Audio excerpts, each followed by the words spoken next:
ನಮಸ್ಕಾರ. Silicon valley ಉದ್ಯಾನ ನಗರಿ ಹೀಗೆಲ್ಲ ನಾವು ಕರೆಯೋ ಬೆಂಗಳೂರು ಸದ್ಯಕ್ಕೆ ಒಂದು ದೊಡ್ಡ ನೀರಿನ ಸಮಸ್ಯೆಯಲ್ಲಿ ಸಿಲುಕಿದೆ. ಹೌದು. 2025ರ ಬೇಸಿಗೆ ನೆನಪಿಸ್ಕೊಂಡ್ರೆ ಅಬ್ಬಾ, ಆ ಕಷ್ಟ ಇದೆಯಲ್ಲ, ಅದು ಸುಲಭವಾಗಿ ಮರೆಯೋಕ್ಕಾಗಲ್ಲ. ಖಂಡಿತ ಇಲ್ಲ. ಇದಕ್ಕೆ ನಿಜವಾದ ಕಾರಣಗಳೇನು? ಆಮೇಲೆ ಸರ್ಕಾರ ಏನ್ ಮಾಡ್ತಿದೆ? ಇದರಲ್ಲಿ ನಮ್ಮ ಜವಾಬ್ದಾರಿನೂ ಇದೆಯಾ? ಬನ್ನಿ, ನಮ್ಮ ಹತ್ರ ಇರೋ ಸ್ವಲ್ಪ ಮಾಹಿತಿ ಇಟ್ಕೊಂಡು ಬೆಂಗಳೂರಿನ ಈ ನೀರಿನ ಸಮಸ್ಯೆ ಬಗ್ಗೆ ಸ್ವಲ್ಪ ಆಳವಾಗಿ ಚರ್ಚಿಸೋಣ. ಖಂಡಿತ. ಅಂದ್ರೆ ಇದಕ್ಕೆ ಒಂದೇ ಒಂದು ಕಾರಣ ಅಂತ ಬೆಟ್ಟು ಮಾಡಿ ತೋರ್ಸೋದು ಕಷ್ಟ. ಇದು ಹೇಗೆ ಅಂದ್ರೆ ಹಲವು ಕಾರಣಗಳು ಸೇರಿ ಆಗಿರೋ ಸಮಸ್ಯೆ. ಮೊದಲನೇದಾಗಿ ನೋಡೋದಾದ್ರೆ ಅಂತರ್ಜಲ ಮಟ್ಟ. ಅದು ಪಾತಾಳಕ್ಕಿಳಿದೋಗಿದೆ. ಹೌದು. ಎಷ್ಟು ಕೆಳಗೆ ಹೋಗಿದೆ ಅಂದ್ರೆ ಯೋಚನೆ ಮಾಡಿ, ಒಂದು ಕಾಲದಲ್ಲಿ ಅಂದ್ರೆ ತುಂಬಾ ಹಿಂದೆ ಅಲ್ಲ, ಒಂದು 200-300 ಅಡಿಗೆ ನೀರ್ ಸಿಕ್ತಿತ್ತು. ಹೌದು. ಈಗ 1500 ಅಡಿ ಬೋರ್ವೆಲ್ ಕೊರೆಸಿದ್ರೂ ನೀರ್ ಸಿಗುತ್ತೆ ಅನ್ನೋ ಗ್ಯಾರಂಟಿ ಇಲ್ಲ. 1500 ಅಡಿ? ಅಯ್ಯೋ ದೇವ್ರೆ, ಇದು ನಿಜಕ್ಕೂ ಆತಂಕಕಾರಿ ವಿಷಯ. ಹೌದು. ಇದಕ್ಕೆ ಮುಖ್ಯ ಕಾರಣ ಅಂದ್ರೆ ಈ ಅತಿ ವೇಗದ ನಗರೀಕರಣ. ಆದ್ರೆ ಅದು ಪ್ಲಾನ್ ಇಲ್ದೇ ಆಗಿದ್ದು. ಸರಿ. ಇದರ ಜೊತೆಗೆ ನಮ್ಮ ಮೂಲಗಳು ಹೇಳೋ ಪ್ರಕಾರ ಬೆಂಗಳೂರಲ್ಲಿದ್ದ ಕೆರೆಗಳ ಸ್ಥಿತಿ ಏನಾಗಿದೆ? ಸುಮಾರು 85% ಕೆರೆಗಳು ಹಾಳಾಗಿವೆ ಅಥವಾ ಒತ್ತುವರಿಯಾಗಿವೆ. ಅಷ್ಟೇ ಅಲ್ಲ, ಕಳೆದ 50 ವರ್ಷದಲ್ಲಿ ಹಸಿರು ಅಂದ್ರೆ ಮರ ಗಿಡಗಳು ಅದು 88% ಕಡಿಮೆ ಆಗಿದೆ ಅಂತ. ಹೌದು, 88%. ಇದು ದೊಡ್ಡ ಸಂಖ್ಯೆ. ಇದರ ಎಫೆಕ್ಟ್ ಏನು ಅಂದ್ರೆ ಎಲ್ಲೆಲ್ಲೂ ಕಾಂಕ್ರೀಟ್ ಜಾಸ್ತಿಯಾಗಿ ಮಳೆ ನೀರು ಭೂಮಿ ಒಳಗೆ ಹೋಗೋಕ್ಕೆ ಜಾಗವೇ ಇಲ್ಲ. ಕರೆಕ್ಟ್. ನೀರು ಇಂಗೋದೇ ಇಲ್ಲ. ಇದು ಅಂತರ್ಜಲ ಮಟ್ಟ ಕಮ್ಮಿಯಾಗೋಕೆ ಮುಖ್ಯ ಕಾರಣ ಅಲ್ವಾ? ಖಂಡಿತ. ಇದು ಕಣ್ಣಿಗೆ ಕಾಣದೇ ಇರೋ ದೊಡ್ಡ ಕಾರಣ. ಆಮೇಲೆ ಹವಾಮಾನ ಬದಲಾವಣೆ ಅಂತೀವಲ್ಲ, ಅದ್ರ ಪರಿಣಾಮನೂ ಇದೆ. ಅದು ಹೇಗೆ? ಮಳೆ ಸರಿಯಾಗಿ ಬರ್ತಿಲ್ಲ. ಬಂದ್ರೂ ಅನಿರೀಕ್ಷಿತವಾಗಿ ಬರುತ್ತೆ. ಒಂದೇ ಸರಿ ಜೋರಾಗಿ ಬರುತ್ತೆ, ಇಲ್ಲಂದ್ರೆ ಬರೋದೇ ಇಲ್ಲ. ಉದಾಹರಣೆಗೆ ಆಗಸ್ಟ್ 2023ರಲ್ಲಿ ಕೆಆರ್ಎಸ್ ಡ್ಯಾಂ ಮಟ್ಟ ಇದೆಯಲ್ಲ, ಅದು ಹಿಂದಿನ ವರ್ಷಕ್ಕಿಂತ 26% ಕಡಿಮೆ ಇತ್ತು. ಓ, 26%? ಹೌದು. ಅಂದ್ರೆ ನಮ್ಮ ನೀರಿನ ಮೂಲಗಳು ಎಷ್ಟು ಸೂಕ್ಷ್ಮವಾಗಿವೆ ಅಂತ ಇದರಿಂದ ಗೊತ್ತಾಗುತ್ತೆ. ಒಂದು ಕಡೆ ನೀರಿನ ಮೂಲ ಕಡಿಮೆ ಆಗ್ತಿದೆ, ಇನ್ನೊಂದು ಕಡೆ ಬೆಂಗಳೂರಿನ ಜನಸಂಖ್ಯೆ ಅದು ಹೇಗೆ ಜಾಸ್ತಿ ಆಗಿದೆ ಅಲ್ವಾ? ಹೌದು. 2010ರಲ್ಲಿ ಸುಮಾರು 80 ಲಕ್ಷ ಇತ್ತು ಅಂತ ಅಂದಾಜು. ಈಗ ಸುಮಾರು 1.4 ಕೋಟಿ. ಅಂದ್ರೆ ಡಬಲ್ ಹತ್ತತ್ರ. ಅಷ್ಟು ಜನರಿಗೆ ನೀರ್ ಬೇಕು, ಕೈಗಾರಿಕೆಗಳಿವೆ ಬೇರೆ. ಖಂಡಿತ. ಬೇಡಿಕೆ ಜಾಸ್ತಿಯಾಗಿದೆ, ಆದ್ರೆ ಪೂರೈಕೆ ಮಾಡೋ ಸಿಸ್ಟಮ್ ಇದೆಯಲ್ಲ, ಅದು ಅಪ್ಡೇಟ್ ಆಗಿಲ್ಲ. ಪೈಪ್ಲೈನ್ಗಳೆಲ್ಲ ಹಳೆಯವು, ಲೀಕೇಜ್ ಜಾಸ್ತಿ, ಹೊಸ ಏರಿಯಾಗಳಿಗೆ ಸರಿಯಾಗಿ ನೆಟ್ವರ್ಕ್ ಇಲ್ಲ. ಸರಿ, ಇಷ್ಟೆಲ್ಲ ಸಮಸ್ಯೆಗಳಿವೆ. ಇದನ್ನ ನಿಭಾಯಿಸೋಕೆ ಸರ್ಕಾರ ಏನ್ ಮಾಡ್ತಿದೆ? ಏನಾದ್ರೂ ಯೋಜನೆಗಳಿವ್ಯಾ? ಸರ್ಕಾರ ಕೆಲ್ಸ ಮಾಡ್ತಿದೆ ಹಲವಾರು ಹಂತಗಳಲ್ಲಿ. ಮುಖ್ಯವಾಗಿ ಕಾವೇರಿ ನೀರು ಸರಬರಾಜು ಯೋಜನೆ, ಅದರಲ್ಲೂ 5ನೇ ಹಂತ, ಅದು ಬಹಳ ಇಂಪಾರ್ಟೆಂಟ್. ಏನದು 5ನೇ ಹಂತ? ಅದು ಬೆಂಗಳೂರು ಹೊರವಲಯ ಇದೆಯಲ್ಲ, ಅಲ್ಲಿರೋ 110 ಹಳ್ಳಿಗಳಿಗೆ ನೀರು ಕೊಡೋ ಯೋಜನೆ. ಇದರಿಂದ ಪ್ರತಿದಿನ ಹೆಚ್ಚುವರಿಯಾಗಿ 775 MLD ಅಂದ್ರೆ ಸುಮಾರು 77.5 ಕೋಟಿ ಲೀಟರ್ ನೀರು ಸಿಗುತ್ತೆ. ಓ, ಸಾಕಷ್ಟು ದೊಡ್ಡ ಪ್ರಮಾಣ ಇದು. ಹೌದು. ಸುಮಾರು 50 ಲಕ್ಷ ಹೊಸ ಜನರಿಗೆ ಇದರಿಂದ ಅನುಕೂಲ ಆಗುತ್ತೆ ಅಂತ ಅಂದಾಜು.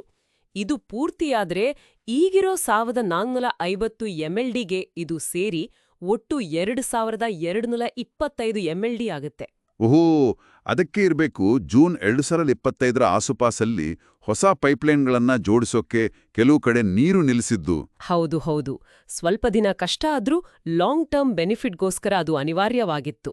ಜೊತೆಗೆ ಆ ಬೇಸಿಗೆಯಲ್ಲಿ ಕುಡಿಯೋ ನೀರನ್ನ ಕಾರ್ ವಾಶ್ ಮಾಡೋಕೆ ಗಾರ್ಡನ್ಗೆಲ್ಲ ಹಾಕೋ ಹಾಗಿಲ್ಲ ಅಂತ ರೂಲ್ಸ್ ತಂದ್ರಲ್ಲ. ಹೌದು, ನಿಷೇಧ ಮಾಡಿದ್ರು. 5,000 ರೂಪಾಯಿ ದಂಡ ಕೂಡ ಹಾಕಿದ್ರು. ಅದು ಒಂದು ತುರ್ತು ಕ್ರಮವಾಗಿತ್ತು. ಸರಿ, ಅದೆಲ್ಲ ಸರಿ. ಆದ್ರೆ ಶಾಶ್ವತ ಪರಿಹಾರಗಳ ಕಡೆಗೂ ಏನಾದ್ರೂ ಗಮನ ಇದೆಯಾ? ಇದೆ. ತುರ್ತು ಕ್ರಮಗಳ ಜೊತೆಗೆ ದೀರ್ಘಕಾಲೀನ ಪರಿಹಾರಗಳ ಬಗ್ಗೆನೂ ಯೋಚನೆ ಮಾಡಿದ್ದಾರೆ. ಉದಾಹರಣೆಗೆ ಮಳೆ ನೀರು ಕೊಯ್ಲು. RWH ಅಂತಾರಲ್ಲ ಅದು? ಹೌದು, ರೈನ್ ವಾಟರ್ ಹಾರ್ವೆಸ್ಟಿಂಗ್. ಈಗ 60x40 ಸೈಜ್ಗಿಂತ ದೊಡ್ಡ ಸೈಟ್ಗಳಲ್ಲಿ ಮನೆ ಕಟ್ಟಿದ್ರೆ ಅದನ್ನ ಕಡ್ಡಾಯವಾಗಿ ಅಳವಡಿಸಲೇಬೇಕು. ಯಾರಿದ್ನ ಜಾರಿ ಮಾಡ್ತಿರೋದು? BWSSB ಅಂದ್ರೆ ಬೆಂಗಳೂರು ನೀರು ಸರಬರಾಜು ಮತ್ತು ಒಳಚರಂಡಿ ಮಂಡಳಿ. ಅಷ್ಟೇ ಅಲ್ಲ, ನೀರು ಕಡಿಮೆ ಬಳಸೋ ನಲ್ಲಿಗಳು, ಶವರ್ ಹೆಡ್ಗಳು ಇರುತ್ತಲ್ಲ, ಅದಕ್ಕೆ ಸಬ್ಸಿಡಿನೂ ಕೊಡ್ತಿದ್ದಾರೆ. ಓ, ಒಳ್ಳೇದು. ಕೆರೆಗಳ ಬಗ್ಗೆನು? ಅವುಗಳನ್ನ ಸರಿ ಮಾಡೋ ಕೆಲಸ ಆಗ್ತಿದ್ಯಾ? ಕೈಕೊಂಡ್ರಹಳ್ಳಿ, ಜಕ್ಕೂರು ಕೆರೆಗಳ ಅಭಿವೃದ್ಧಿ ಕೆಲ್ಸಕ್ಕೆಲ್ಲ ಸಪೋರ್ಟ್ ಮಾಡ್ತಿದ್ದಾರೆ. ಆಮೇಲೆ ಮಿಲಿಯನ್ ವೆಲ್ಸ್ ಫಾರ್ ಬೆಂಗಳೂರು ಅಂತ ಒಂದು ಅಭಿಯಾನ ಶುರು ಮಾಡಿದ್ದಾರೆ. ಅಂದ್ರೆ ಅದು ಹಳೇ ಕಾಲದ ಹಾಗೆ ಸಾಂಪ್ರದಾಯಿಕ ತೆರೆದ ಬಾವಿಗಳನ್ನ ಮತ್ತೆ ನಿರ್ಮಾಣ ಮಾಡೋದು, ಅಂತರ್ಜಲ ಹೆಚ್ಚಿಸೋಕೆ. ಆ BWSPಯ ಜಲಪ್ರತಿಜ್ಞೆ ಅಭಿಯಾನ ಗಿನೀಸ್ ರೆಕಾರ್ಡ್ ಮಾಡಿತಲ್ಲ? ಹೌದು, ಜನನಲ್ಲಿ ಜಾಗೃತಿ ಮೂಡಿಸೋಕೆ ಅದು ಒಂದು ಒಳ್ಳೆ ಪ್ರಯತ್ನ. ಇಷ್ಟೆಲ್ಲ ಸರ್ಕಾರ ಪ್ರಯತ್ನ ಪಡ್ತಿದೆ, ಆದ್ರೆ ಪ್ರಜೆಗಳಾಗಿ ನಮ್ಮ ಜವಾಬ್ದಾರಿನೂ ಇದೆ ಅಲ್ವಾ ಇದರಲ್ಲಿ? ಬರೀ ಸರ್ಕಾರ ಮಾಡಿದ್ರೆ ಸಾಕಾಗಲ್ಲ. ಖಂಡಿತ್ವಾಗಿಯೂ. ನಿಜ ಹೇಳ್ಬೇಕಂದ್ರೆ ನಮ್ಮ ಪಾತ್ರ ತುಂಬಾ ದೊಡ್ಡದು. ವೈಯಕ್ತಿಕ ಮಟ್ಟದಲ್ಲಿ ನಾವು ತುಂಬಾ ಮಾಡಬಹುದು. ಉದಾಹರಣೆಗೆ ಕೊಯ್ಲು ಅಳವಡಿಸ್ಕೊಳ್ಳೋದು, ಅದು ನಮ್ಮ ಬೋರ್ವೆಲ್ಗಳಿಗೆ ನೀರು ತುಂಬೋಕು ಸಹಾಯ ಮಾಡುತ್ತೆ. ಸರಿ, ಎರಡನೇದಾಗಿ ಬೂದು ನೀರು ಅಂದ್ರೆ ಗ್ರೇ ವಾಟರ್ ರೀಸೈಕ್ಲಿಂಗ್. ಅದು ಹೇಗೆ? ಅಂದ್ರೆ ನಾವು ಸ್ನಾನ ಮಾಡಿದ ನೀರು, ಪಾತ್ರೆ ತೊಳೆದ ನೀರನ್ನೆಲ್ಲ ಸ್ವಲ್ಪ ಫಿಲ್ಟರ್ ಮಾಡಿ ಟಾಯ್ಲೆಟ್ ಫ್ಲಶ್ಗೆ ಅಥವಾ ಗಾರ್ಡನ್ಗೆ ಬಳಸೋದು. ಓಹೋ, ಇದನ್ನ ಮಾಡೋರಿದ್ದಾರಾ? ಇದ್ದರೆ ಓಡಿಟ್ ಕಟ್ರಾಕ್ ಅಂತ ಒಬ್ರಿದ್ದಾರೆ. ಅವರ ಕೆಲ್ಸ ಈ ವಿಷಯದಲ್ಲಿ ತುಂಬಾ ಪ್ರೇರಣೆ ನೀಡುತ್ತೆ. ಹೌದು. ಹಾಗೆಯೇ ನಲ್ಲಿಗಳಿಗೆ ಏರೇಟರ್ ಅಂತ ಸಣ್ಣ ಸಾಧನ ಹಾಕ್ತಾರಲ್ಲ, ಅದರಿಂದ ನೀರು ಉಳಿಸ್ಬೋದು ಅಂತಾರೆ. ಹೌದು, ಗಾಳಿಯನ್ನ ನೀರಿನ ಜೊತೆ ಮಿಕ್ಸ್ ಮಾಡಿ ಫೋರ್ಸ್ ಕಡಿಮೆ ಆಗದ ಹಾಗೆ ನೋಡ್ಕೊಡುತ್ತೆ. ಸುಮಾರು 30% ನೀರು ಉಳಿಸ್ಬೋದದ್ರಿಂದ. 30%? ಮನೆಯಲ್ಲಿ ಎಲ್ಲೂ ನೀರು ಲೀಕ್ ಆಗದ ಹಾಗೆ ನೋಡ್ಕೊಳ್ಳೋದು, ಸಾಧ್ಯವಾದ್ರೆ ಸ್ಮಾರ್ಟ್ ವಾಟರ್ ಮೀಟರ್ ಹಾಕ್ಕೊಂಡು ನಮ್ಮ ಬಳಕೆ ಎಷ್ಟು ಅಂತ ಗಮನಿಸ್ತಾ ಇರೋದು, ಇದೆಲ್ಲ ಸಣ್ಣ ಸಣ್ಣ ವಿಷಯಗಳೇ. ಆದ್ರೆ ಎಲ್ರೂ ಮಾಡಿದ್ರೆ ದೊಡ್ಡ ವ್ಯತ್ಯಾಸ ಆಗತ್ತೆ. ಹೌದು, ವೈಯಕ್ತಿಕ ಮಟ್ಟ ಆಯ್ದು. ಇನ್ನು ಸಮುದಾಯವಾಗಿ ಏನಾದ್ರೂ ಮಾಡ್ಬೋದಾ? ಖಂಡಿತ ಮಾಡ್ಬೋದು. ಏಟ್ರಿ ಅಂತ ಒಂದು ಸಂಸ್ಥೆ ಇದೆ. ಅವರು ಕೆರೆಗಳ ಬಗ್ಗೆ ಕಾರ್ಯಾಗಾರ ಮಾಡ್ತಾರೆ. ಜನರೇ ಕೆರೆಗಳನ್ನ ದತ್ತು ತಗೊಂಡು ನೋಡ್ಕೊಳ್ಳೋ ತರ ಪ್ರೋತ್ಸಾಹ ಮಾಡ್ತಾರೆ. ಓ ವಾವ್! ಆಮೇಲೆ ಹಸಿರು ದಳ ಅಂತ ಇನ್ನೊಂದು ಸಂಸ್ಥೆ. ಅವರು ಸ್ಲಂಗಳಲ್ಲಿ, ಬಡಾವಣೆಗಳಲ್ಲಿ ರೀಚಾರ್ಜ್ ವೆಲ್ಸ್ ಅಂದ್ರೆ ಇಂಗುಗುಂಡಿಗಳನ್ನ ಮಾಡ್ತಿದ್ದಾರೆ.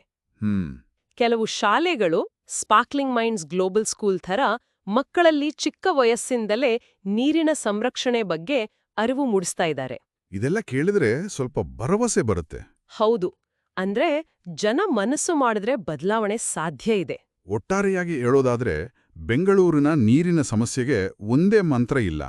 ನೀರು ತರೋದನ್ನ ಪೂರೈಕೆ ಜಾಸ್ತಿ ಮಾಡಬೇಕು, ಜೊತೆಗೆ ನಮ್ಮ ಬಳಕೆಯನ್ನ ಬೇಡಿಕೆ ಕಡಿಮೆ ಮಾಡಬೇಕು. ಖಂಡಿತ. ಸಂರಕ್ಷಣೆ ಮಾಡಬೇಕು, ಎಲ್ಲರೂ ಕೈ ಜೋಡಿಸ್ಬೇಕು. ತಂತ್ರಜ್ಞಾನವನ್ನು ಬಳಸ್ಕೊಳ್ಬೇಕು ಅಲ್ವಾ? ಸ್ಮಾರ್ಟ್ ವಾಟರ್ ಮ್ಯಾನೇಜ್ಮೆಂಟ್ಗೆ, IoT, ಡೇಟಾ ಅನಾಲಿಟಿಕ್ಸ್ ಎಲ್ಲ. ಹೌದು. ಹಾಗೆ ಬಳಸಿದ ನೀರನ್ನ 100% ಶುದ್ಧೀಕರಿಸಿ ಮತ್ತೆ ಬಳಸೋಕೆ ಒಳ್ಳೆ ಕ್ವಾಲಿಟಿಯ STPಗಳು ಅಂದ್ರೆ ಸೀವೇಜ್ ಟ್ರೀಟ್ಮೆಂಟ್ ಪ್ಲಾಂಟ್ಗಳು ಬೇಕೇ ಬೇಕು. ಸರಿ. ನೋಡಿ, ಸರ್ಕಾರದ ಯೋಜನೆಗಳು, ಕಾನೂನುಗಳೆಲ್ಲ ಇರುತ್ತೆ. ಆದ್ರೆ ನಾವು ನಮ್ಮ ಮನೆಗಳಲ್ಲಿ, ನಮ್ಮ ಸುತ್ತಮುತ್ತ ನೀರಿನ ಬಳಕೆಯ ಅಭ್ಯಾಸಗಳನ್ನ ಬದಲಾಯಿಸ್ಕೊಳ್ದೆ ಹೋದ್ರೆ ಈ ಸಮಸ್ಯೆ ಪೂರ್ತಿಯಾಗಿ ಬಗೆಹರಿಯೋದು ಕಷ್ಟ. ನಮ್ಮ ವರ್ತನೆಯಲ್ಲಿ ನಿರಂತರ ಬದಲಾವಣೆ ಬರಬೇಕು. ಅದು ತುಂಬಾ ಅಗತ್ಯ. ಹೌದು, ಆಗ ಮಾತ್ರ ಬೆಂಗಳೂರಿನ ನೀರಿನ ಭವಿಷ್ಯ ಸ್ವಲ್ಪವಾದರೂ ಸೇಫ್ ಆಗಿರುತ್ತೆ. ಖಂಡಿತ. ಈ ಚರ್ಚೆಯ ಕೊನೆಯಲ್ಲಿ ನಾವೆಲ್ಲರೂ ಯೋಚಿಸಬೇಕಾದ ಒಂದು ಪ್ರಶ್ನೆ ಇದೆ. ಈಗಿನ ಸಮಸ್ಯೆಗಳಿಗೆ ತೇಪೆ ಹಚ್ಚೋದು ಒಂದು ಕಡೆ ಇರಲಿ, ಆದರೆ ಮುಂದೆ ನಾವು ನಗರಗಳನ್ನ ಪ್ಲಾನ್ ಮಾಡುವಾಗಲೇ ನೀರು ಅನ್ನೋದನ್ನ ಒಂದು ಮುಖ್ಯ ಅಂಶವಾಗಿಟ್ಕೊಂಡು ವಿನ್ಯಾಸ ಮಾಡಕ ಆಗಲ್ವಾ? ಒಳ್ಳೆ ಪ್ರಶ್ನೆ. ಕೇವಲ ಸಮಸ್ಯೆ ಬಂದಾಗ ಪರಿಹಾರ ಹುಡುಕೋದು ಬದಲು ನಮ್ಮ ನಗರಗಳು ನೀರಿನ ವಿಷಯದಲ್ಲಿ ಸ್ವಾವಲಂಬಿ ಆಗೋ ಹಾಗೆ, ಪ್ರಕೃತಿಯ ಜೊತೆ ಹೊಂದಿಕೊಂಡು ಹೋಗೋ ಹಾಗೆ ಮರುರೂಪಿಸೋಕ್ ಸಾಧ್ಯ ಇದೆಯಾ? ಇದರ ಬಗ್ಗೆ ಯೋಚಿಸೋಣ.